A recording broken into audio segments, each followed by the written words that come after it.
మన ప్రభువును రక్షకుడైన యేసుక్రీస్తు యొక్క శ్రేష్టమైన నామంలో మీ అందరికీ శుభంలో తెలియజేస్తూ ఉంటున్నాను.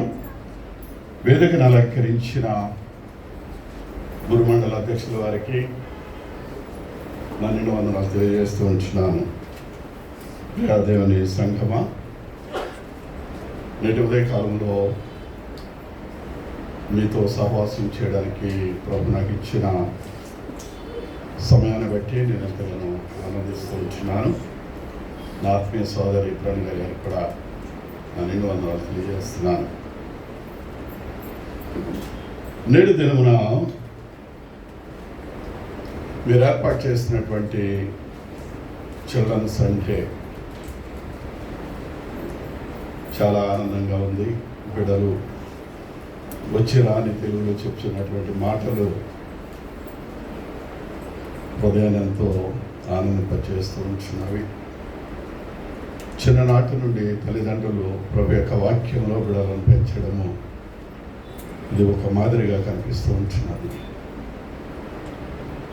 చదవబడినటువంటి వాక్య భాగములు ద్వితీయోపదేశకాండం 6వ అధ్యాయాన్ని మనం పాత నిబంధన పాఠ్యభాగముగా, పత్రిక పాఠ్యభాగంలో నుండి ఫిలిప్పీ వ్రాసిన పత్రిక నుండి, సువార్త పాఠ్యభాగము మత్తయి సువార్త నుండి 3 పాఠ్యభాగములు మన సంఘాలలో చదవడము ఆనవాయితీ.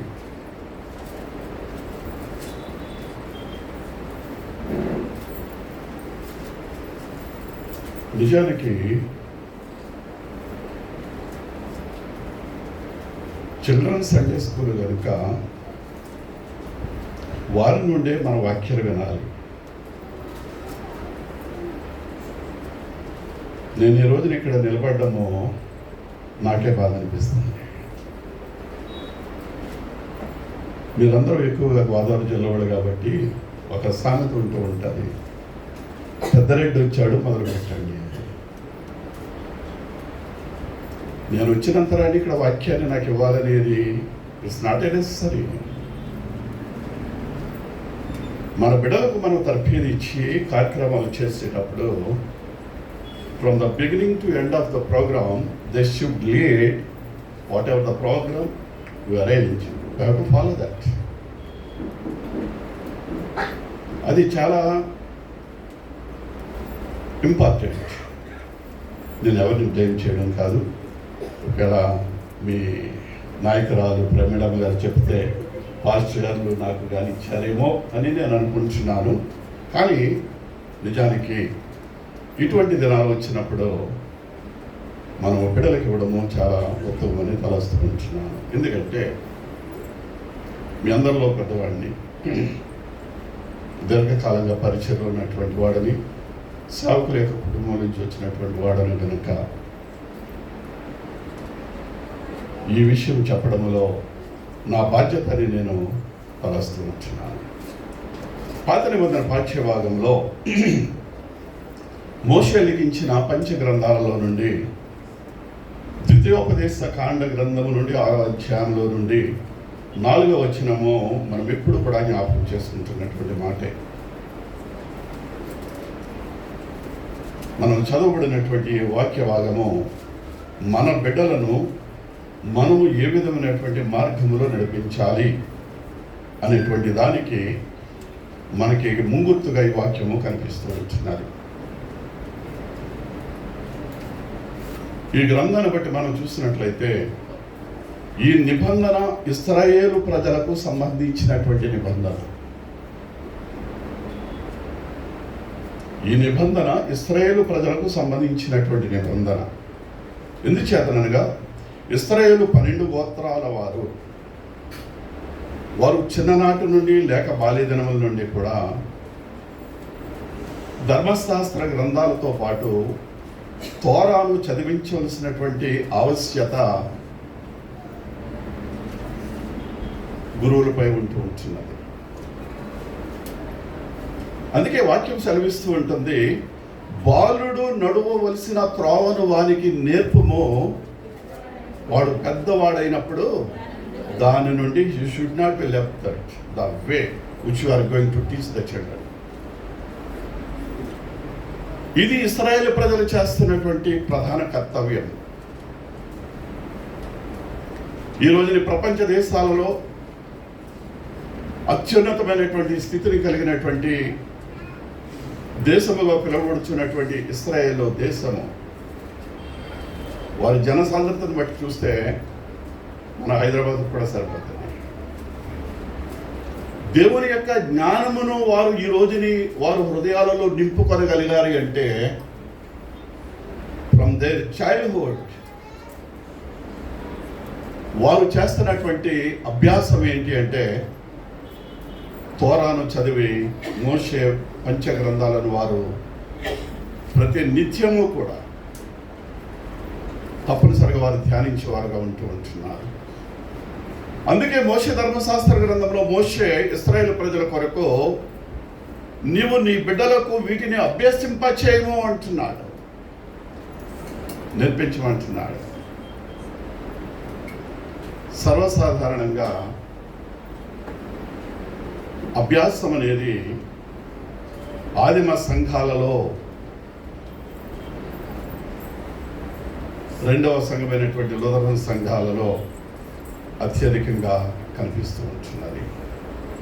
బిడ్డల యొక్క చిన్ననాటి నుండి కూడా మనము వాక్యముతో వారిని బలపరుస్తూ ఉంటాం.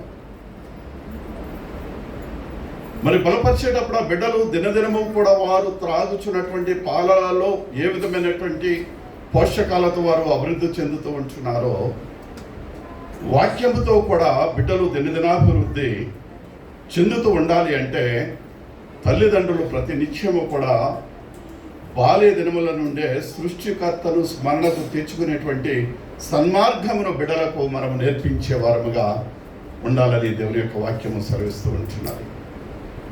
ఆ విధంగా మనం చేస్తున్నప్పుడు బిడ్డల యొక్క జీవిత విధానములో వారు ఎక్కలేనంత ఎత్తైన కొండపైకి ఎక్కించేటువంటి మన ప్రభు మన బిడ్డలకు అభయమిస్తూ ఉంటున్నాడు. కనుక వాక్యం అనేది విని విడిచిపెట్టడం కాదు, కానీ ఆ వాక్యము మన హృదయంలో భద్రపరచుకున్నట్లయితే వినుట వలన విశ్వాసము కలుగుతుంది. ఆ విశ్వాసం మనకు కలిగినప్పుడు మన బిడ్డలకు ఏ విధమైనటువంటి ఆశీర్వాదాలు వస్తాయి అంటే అదే ద్వితీయోపదేశకాండం 28వ అధ్యాయం 1వ వచనం నుండి చేసినట్లయితే మనకి చక్కటి ఆశీర్వాదాలు దేవుడు మనకి అక్కడ బయలుపరుస్తూ ఉంటున్నాడు. ఎవరైనా సహకరిస్తారా? నీవు నీ దేవుడైన యెహోవా మాట శ్రద్ధగా విని నేను నీకు ఆజ్ఞాపించు ఆజ్ఞలన్నింటినీ అనుసరించిన ఎడల భూమి మీద ఉన్న వారందరిలో కూడా దేవుడు నిన్ను ఉన్నతమైనటువంటి స్థితిలో ఉంచుతానని ఆశీర్వాదాలు అక్కడ దేవుడు మన కొరకు దాచి ఉంచి ఉన్నాడు. మన కొరకు దేవుడు ఆశీర్వాదాలు రాయడమే కాదు, కానీ మన కొరకు ఆశీర్వాదాల కంటే శాపములు ఎక్కువ ఈ అధ్యాయంలో మనం చూడగలుగుతూ ఉంటాం. ఎందుకు ఆశీర్వదించేటువంటి దేవుడు తిరిగి మరి శపించడానికి చూస్తూ ఉంటున్నాడు? ఇది దేవునికి ఇష్టమా అంటే ఇది ఎట్టి పరిస్థితుల్లో కూడా దేవునికి ఇష్టమైనది మాత్రము కాదు. ఎందుకంటే ఆకులో అన్నం పెట్టి లాక్కోవడము దేవుని యొక్క ఇష్టము ఉద్దేశం మాత్రము కాదు. నీకు దేవుడు పెట్టినప్పుడు దానిని నువ్వు సమృద్ధిగా తిని తృప్తిపడి ప్రభువుని స్తుతించాలి అని దేవుడు నీకు ఆహారాన్ని వడ్డిస్తే మనం ఈ రోజుని వాక్యమునకు అవిధేయులై ప్రభు ఇచ్చేటువంటి ఆశీర్వాదాలు పొందలేనటువంటి స్థితిలో మనం ఉంటున్నాం. కనుక నీవు ఆశీర్వదింపబడినా కానీ, నీకు సమస్తము దేవుడు ఇచ్చినా కానీ, నీ యొక్క జీవన విధానములు సమస్తమును సమకూర్చుకున్నా కానీ యెహోవా మాటను శ్రద్ధగా అశ్రద్ధ చేసినట్లయితే నువ్వు పొందినటువంటి దీవుల కంటే శాపములు నీ మీద అధికంగా ఉంటూ ఉంటాయి. అందుకే కీర్తనకారుడు ఒక మాట అంటూ ఉంటున్నాడు, వాని ప్రార్థన పాపమగునుగా కాంచినాడు. అంటే ప్రార్థన కూడా పాపం అవుతుందా అంటే అఫ్కోర్స్. నీవు ప్రార్థన చేస్తున్నప్పుడు నీ ప్రార్థన దేవునికి ఇష్టము లేకపోయినట్లయితే ఆ ప్రార్థన పాపం అవుతుంది.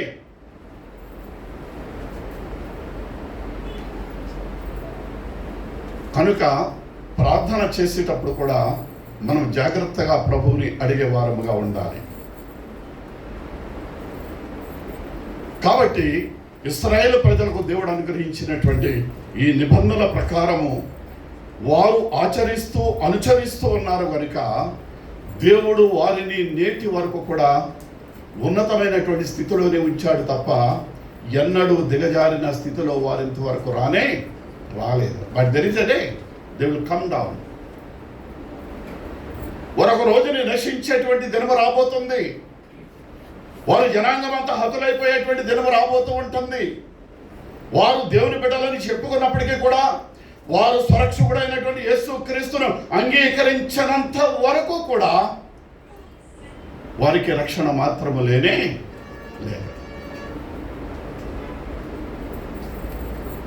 వారు కూడా ఒక రోజుని మనము అన్య జనాంగముల నుండి వచ్చినటువంటి మనము యేసుక్రీస్తు నిజమైన రక్షకుడని ఈ రోజుని చాటి చెప్పడానికి యేసుక్రీస్తు తన స్వరక్తం ఇచ్చి సంపాదించిన సంఘములో మనమందరము కూడా ఈ రోజుని పాలు పంపులు పొందుచు ప్రభు యొక్క మాటకు విధేయత చూపిస్తూ ఉంటున్నాము.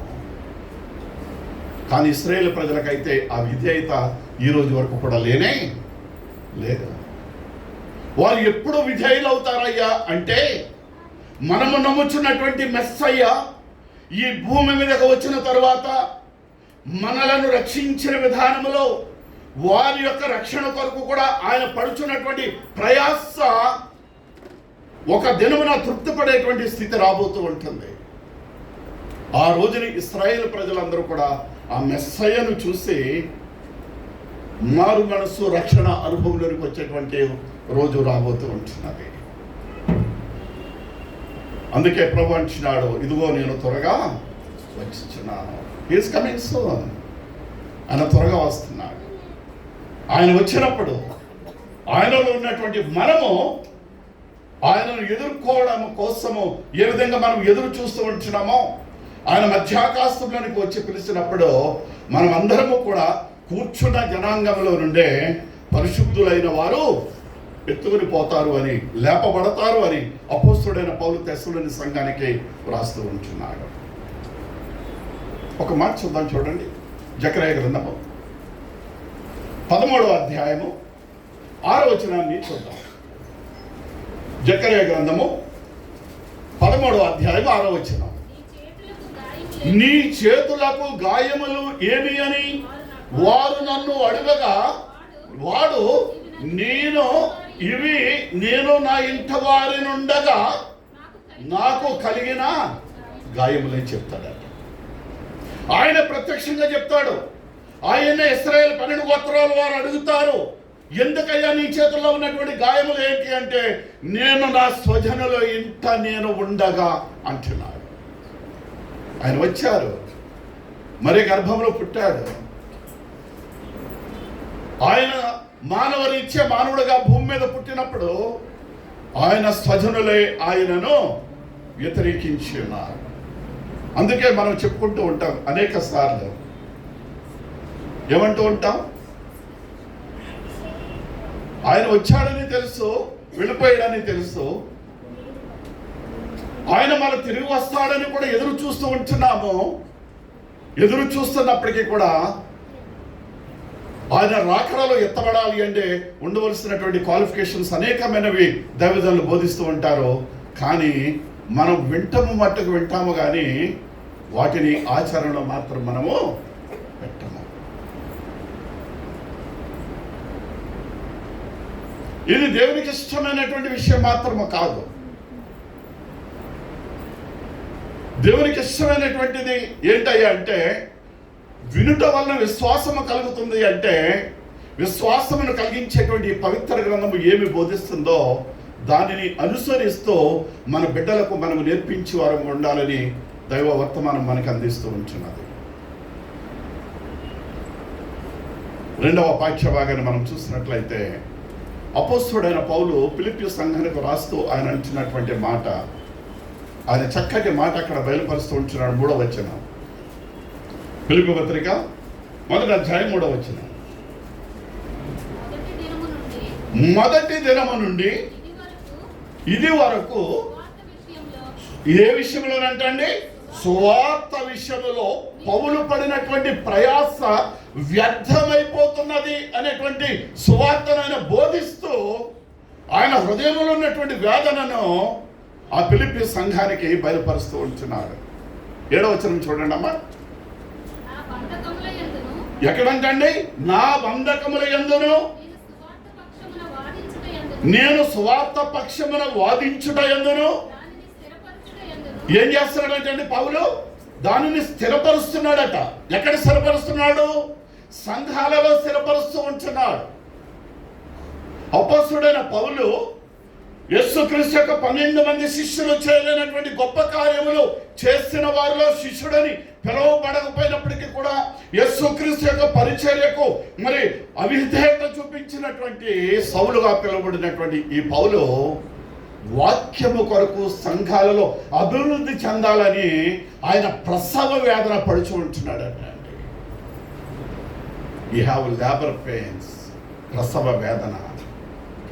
అంత కఠినమైనటువంటి మాటను పౌలు ఉపయోగించడానికి గల కారణం ఏంటి అంటే, ఆయన వెళ్ళిన ప్రతి సంఘములో కూడా ఆయన సువార్తను బోధిస్తూ ఉంటే ఆ సువార్తను వింటున్నారు కానీ వారి హృదయాలలో దానిని భద్రపరచుకోవడంలో వారు విఫలులుగా ఉంటూ ఉంటున్నారు.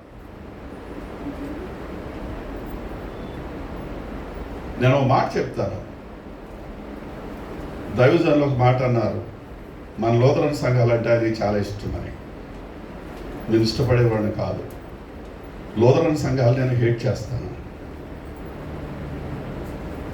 భక్తి ఉంది కానీ భయమో లేదు. భక్తి ఉంది. ఆదిమ సంఘాలలో ప్రథమ సంఘాలైనటువంటి కాథలిక్ సంఘాన్ని ప్రక్కన పెడితే మార్టిన్ లూథర్ మనకు ఒక స్వతంత్రత తీసుకుని వచ్చి సంఘాన్ని మన కొరకు ఆయన పరిశుద్ధ గ్రంథమును మనము చదవడము కోసము మరి లూథర్ గారు పడినటువంటి ఈ ప్రయాస మనము వ్యర్థపరిచే వారముగా ఉంటున్నామని నేను లూథరన్ సంఘాలకు బయలుపరుస్తున్నాను. దశమ భాగములు ఇవ్వడంలో ప్రథములు లూథరన్లు, ప్రథములు సిఎస్ఐ వారు, ఇటువంటి ఉన్నతమైనటువంటి విద్యను అభ్యసించి ఉన్నతమైనటువంటి ఉద్యోగాలను చేస్తున్నటువంటి వారు ఆదిమ సంఘాలలో ఉన్నారు. దేవునికి ఇవ్వడంలో దేవుని యొక్క సొమ్మును దొంగిలించే వారిలో ఈ ఆదిమ సంఘాలు లేవు. కానీ కార్పొరేట్ సంఘాలు మనం చూసామనుకోండి, వారు దొంగలను దోచుకుని వారై ఉన్నారు. కాబట్టి అలాగని మనం గొప్పవారం అంటే మనం గొప్పవారమేమీ కాదు. దశమ భాగములలో దేవునివి ధారాళముగా సమకూడుడి అని మనం నోటితో పాడతాము. దశమ భాగములు ఇచ్చేవారు సంఘాలకు చాలా మంది ఉన్నారు. సేవకులను కూడా పోషించేవారు చాలా మంది ఉంటున్నారు. కానీ సేవకుడు బోధించినటువంటి బోధను విననొల్లని వారు ఎవరయ్యా అంటే ఈ ఆదిమ సంఘాలలో ప్రథమ సంఘమైనటువంటి లూథరన్ సంఘం. అదేంటో తెలుసా? మీరెవరూ బాధపడండి, ఒక మాట చెప్తాను. వాక్యం సెలవిస్తుంది, స్త్రీ తప్పనిసరిగా తన శిరస్సును ముసుగుతో కప్పుకోవాలి. అదే మన లూథరన్ సంఘంలో లోపం. అంతే కదండి. ఇవ్వడంలో ధారాళంగా ఇస్తారు, కానీ దేవుని యొక్క వాక్యం సెలవిస్తూ ఉంటుంది, నీవు దేవుని యొక్క సన్నిధికి వెళ్ళినప్పుడు నువ్వు తప్పనిసరిగా నీ యొక్క శిరస్సును పురుషుని ఎదురుగా, నీ భర్త ఎదురుగా నువ్వు ఏ విధంగా ఉండొచ్చు. కానీ సంఘం అనేది క్రీస్తు యొక్క శరీరము. క్రీస్తే దీనికి శిరస్సు అయి ఉన్నాడు కనుక మనకి ప్రభు ఇచ్చినటువంటి శిరస్సును ఎదుట పురుషునికి మనం ఎన్నడూ కూడా we should not be expose that.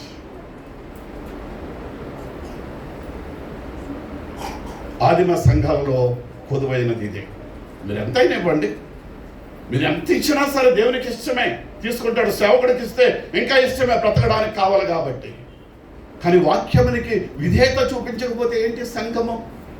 దేని గురించి మనం సంఘాలని పేరు చెప్పుకుంటూ ఉంటున్నాం? ఇది అవసరమా? మనము హెచ్చరిక చేయబడినప్పుడు తప్పనిసరిగా వీ హ్యావ్ టు ఒబే. వాక్యమును విధేయత అంటే ఇంకంత మించింది ఏమీ లేదు. నిన్ను దేవుడు డబ్బు అడగడం లేదు, ధనధాన్యాలు అడగడం లేదు. ఆయన సన్నిధిని నడిపించుకోవడం కోసం అద్దెలు కట్టాలి, మీరు ఇవ్వండి ఇవ్వండి అని అడగవలసిన అవసరత లేదు. ఆయన వాకాశవాకాలను ఇప్పాడు అంటే మనం ఇచ్చేదానికంటే సమృద్ధి అయినటువంటి దీవెనలు దేవుడు భూమి మీద మనకి అనుగ్రహిస్తాడు. కాబట్టి దేవుని యొక్క సంఘమునకు వెళ్ళడము ఎంత బాధ్యతతో మనం వస్తూ ఉంటున్నామో, దేవుని యొక్క సంఘములో మన యొక్క వినయ విధేయతలు కూడా ఆ విధంగా ఉండాలని దేవుని యొక్క వాక్యం సెలవిస్తూ ఉంటున్నాం. అందుకే మనం బిడ్డలకు ఎందుకు నేర్పించాలని మనం అంటూ ఉంటున్నామంటే, ఈ పరిశుద్ధ గ్రంథమును బట్టి బిడ్డలకు నేర్పించినప్పుడు ఈ పరిశుద్ధ గ్రంథంలో లేనటువంటి విషయాలు కూడా అనేకమైన ఉన్నవి. అవి ఏంటి అంటే, భక్తుడు అంటూ ఉంటున్న ఒక కవి అంటున్నాడు, ఎందుకంటే ఈ పరిశుద్ధ గ్రంథాన్ని తర్జుమా చేసిన వాడు బ్రాహ్మణుడు కనుక వాడు బ్రాహ్మణ భాషలో పలుకుతూ ఉంటున్నాడు. ఆయన ఏమంటున్నాడంటే, ధరణిలోని అనగా భూమి మీద 66 తత్వములకు అనగా 66 పుస్తకాలు కలిగినటువంటి పరిశుద్ధ గ్రంథమును బట్టి ధరణిలోని 66 తత్వములకు అవ్వలనున్న తత్వమునెవ్వడెరుగు. అంటే ఈ పరిశుద్ధ గ్రంథంలో 66 పుస్తకాలే ఉన్నాయి. కేథలిక్ చర్చికి వెళితే ఇంకా 7 పుస్తకాలు అధికంగా ఉంటాయి. ఈ పుస్తకాల కంటే మించినటువంటి పుస్తకాలు దైవ గ్రంథాలు ఇంకా అనేకమైన ఉన్నవి. ముద్రించినప్పుడు వీటిని మాత్రమే పరిగణనలోకి తీసుకొని చెప్పారు, బోధించారు కనుక ధరణిలోని 66 తత్వములకు అవ్వలనున్న తత్వము నెవడెరుగు. శివుడు గురు రూపమున వచ్చి, శివుడు అని ఎందుకు అక్కడ సంబోధించాడు అంటే, ఇది యోగి బ్రాహ్మణుడు రాసినాడు కనుక శివుడు దేవుడు అని తను నమ్ముచున్నటువంటి తన భాషా శైలిలో శివుడు అని అక్కడ సంబోధించి ఉన్నాడు. శివుడు గురు రూపమును వచ్చి చెప్పకున్నా ఎవరు వింటారయ్యా అంటే, చెప్పడము కోసము, తల్లిదండ్రులకు నేర్పించడం కోసము, బిడ్డలకు నేర్పించడం కోసము తల్లిదండ్రుల యొక్క బాధ్యత ఎంత ఉందో, విద్యాబోధన విషయంలో గురువులని పిలువబడుతున్నటువంటి వారు పాఠ్య పుస్తకాలలో నుండి బిడ్డలకు ఏ విధంగా నేర్పిస్తూ ఉంటున్నారో, అటువంటి నేర్పించిన వాటికంటే ఈ 66 పుస్తకాలకు మించి ఇంకా బయట ఉన్నటువంటి జ్ఞానము, పరిశుద్ధత ఇంకా ఎంతో ఉందని ఆయన బయలుపరుస్తూ ఉంటున్నాడు. కాబట్టి మనము మన బిడ్డలకు నేర్పించినప్పుడు మనము నేర్చుకున్న దానిలో నుండే మన బిడ్డలకు నేర్పిస్తాము తప్ప, మనము నేర్చుకోని భాషలో నుండి ఏది కూడా మన బిడ్డలకు మనము నేర్పించరు. కాబట్టి పౌలు పడుతున్నటువంటి ప్రయాస వ్యర్థమవుతుంది అని ఆయన హృదయ వేదనతో ఫిలిప్పీ సంఘములో పౌలు బోధిస్తూ ఉంటున్నాడు. 3వ మాటను చూసినట్లయితే సువార్త పాఠ్య భాగంలో నుండి అక్కడ అత్యధికమైనటువంటి బాకీ ఉన్నటువంటి వ్యక్తిని క్షమించినాడు, కానీ అత్యస్వల్పమైనటువంటి బాకీ విషయంలో తన దాసుడు పెట్టినటువంటి శ్రమను గూర్చి ఈ మత్తయి సువార్తలో భక్తుడు రాస్తూ ఉంటున్నాడు. మనము చెప్పేవారముగా ఉన్నాము, కానీ దానిని ఆచరణలో ఉన్నటువంటి వారముగా మనము లేము.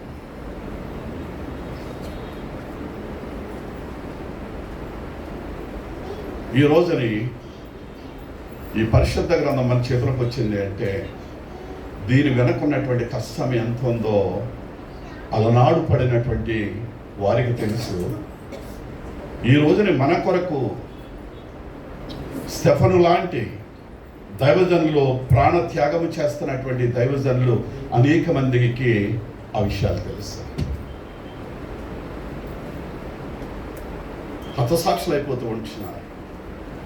ఈ రోజున ఆఫ్రికా ఖండమంతా కూడా క్రైస్తవుడు అని చెప్పడానికి భయపడుతూ ప్రాణాలు గుప్పిట్లో పట్టుకుని వారు బ్రతుకుతూ ఉంటున్నారు. ఆఫ్రికా ఖండం అంతా అట్లనే ఉంది. వాక్ స్వతంత్రత లేదు. క్రైస్తవుడు అని చెప్పుకుంటే ప్రాణభయముతో వారు తిరగవలసి వస్తుంది. ఏ సమయంలో వారికి మరణం సంభవిస్తుందో తెలియదు. ఈ రోజుని ప్రవీణ్ పగడాల గారు, ఆయన హతసాక్షి అయ్యాడు. గంటెల ప్రకాష్ గారు హతసాక్షి కాదు. కానీ ఇరువురు కూడా బోధనలో దిట్టైనటువంటి వారి.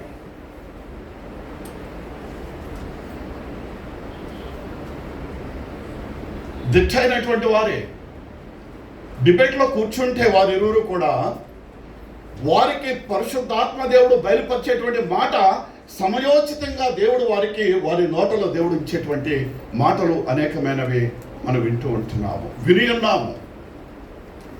వారి నోట నుండి ఇప్పుడు మనం వినాలంటే మనకు దొరికేటువంటి ఆ మాటలు ఇప్పుడు మనకు దొరకవు.